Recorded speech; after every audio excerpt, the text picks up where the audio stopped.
Okay, a little context for this video. I was looking for a video idea for the 20th anniversary of Perfect Cherry Blossom.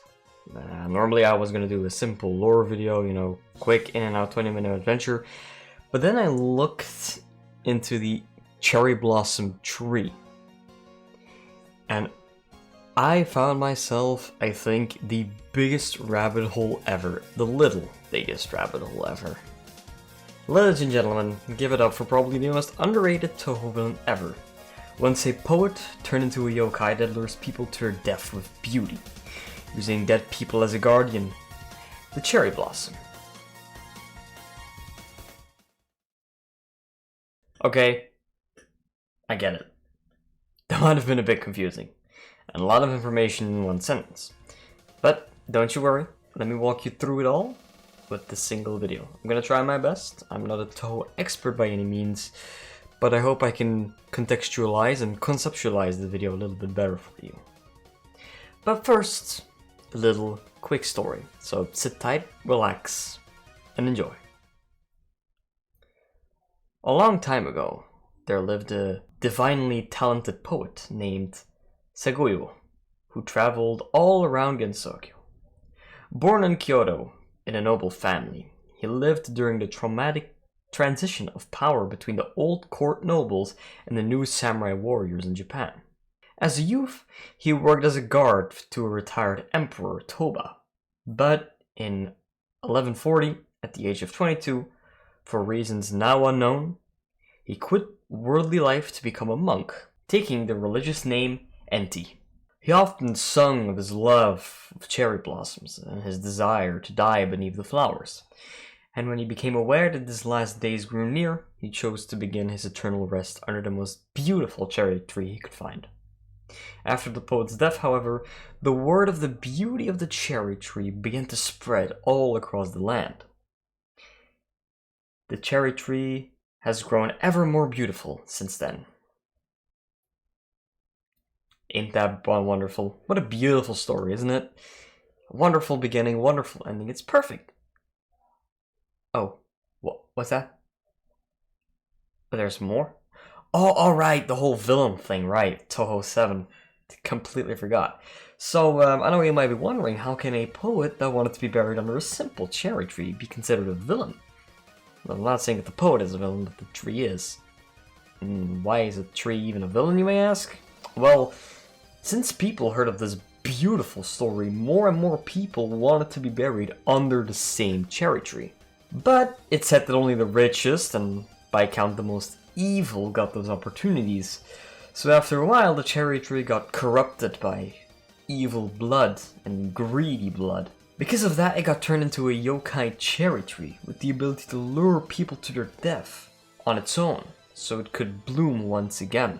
During the events of Perfect Cherry Blossom, the tree can't actually bloom anymore during spring, thanks to a powerful seal that exists within the tree. Whether the tree is sealing something or whether the tree itself is being sealed remains a mystery to most people from the outside world. The tree now is located at the Hakuguryo clan in the Netherworld. Wow, that's just scary, isn't it? I mean, imagine being in a trance of a tree so much that you would let that same tree drain your life force so it could bloom once again. So glad it doesn't exist any kind of servant or of some kind with the same ability as a tree, right? Oh. Okay, let's talk Yuiko.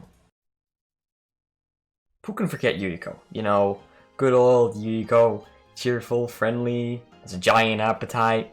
Beautiful and elegant, has the ability to, without exception and without permitting any resistance, end the life of any living being. You know, normal Ghost Princess stuff. Hold on a minute. It's beautiful and has the ability to end any life of every living being. Huh. Kinda sounds familiar, doesn't it? Okay, I'm not claiming Yuiko is the tree, but we don't know a lot about Yuiko's life before she became a ghost.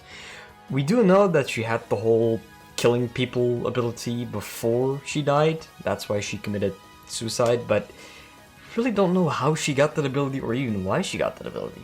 My theory is that she got the ability from the tree itself to give it more souls to bloom. Heck, she also lives in the same clan that the tree lives, so would it really be so hard to assume that she got the ability from our dear old cherry tree? But wait a minute. Remember that seal I talked about? You know, the seal that's not really known to most outside people, except people of the clan?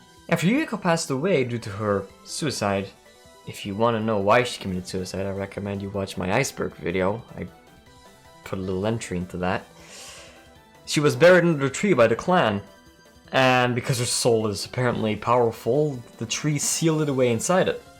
As a result, though, the tree would never be able to bloom again. If you didn't already know, in Touhou 7, Yuriko's master plan was to make the tree bloom once again by stealing the spring of the outside world in Gensokyo. However, that plan ultimately backfired in the games due to her unconscious self-preservation, as, drumroll please, Yuyuku's soul was the one hidden inside the tree. Huh. So, to kill the tree, you must destroy Yuyuku's soul. But let's be real, any human being would not enter the netherworld, and even then, the clan is pretty heavily protected, so I don't see that happening anytime soon. Wow, ain't that a master plan, isn't it? So the tree took someone's soul, because the tree had a fear of being found out and being chopped down, so it took someone's soul, so that it would never be able to bloom again, but it, by that account, it could prevent its own death, so it kind of won in the end, but it can't really bloom anymore, it can't really steal any more souls. Huh. Ain't that interesting? Who knew the real villain of Touhou 7 is just Mythical Y's 3 evil twin brother? I found this story quite interesting, to be honest. It's kind of amazing. In my opinion, it isn't talked about it enough. Unless a lot of people will talk about this when the 20th anniversary of Perfect Cherry Blossom comes out.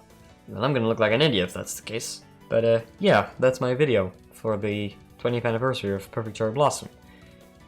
I know it's not the most impressive video, it isn't the longest, there will probably be longer videos out there, but after doing some research on the game, I really wanted to talk about it. Again, it's not talked about enough in my opinion, I really wanted to show it to you. Happy birthday, Perfect Cherry Blossom. Happy 20th birthday for that matter. You're as old as me. Ain't that something, huh? I'm as old as Perfect Cherry Blossom. Now if you excuse me, I want to be buried under a Perfect Cherry Blossom tree. See you next time. And thank you for watching.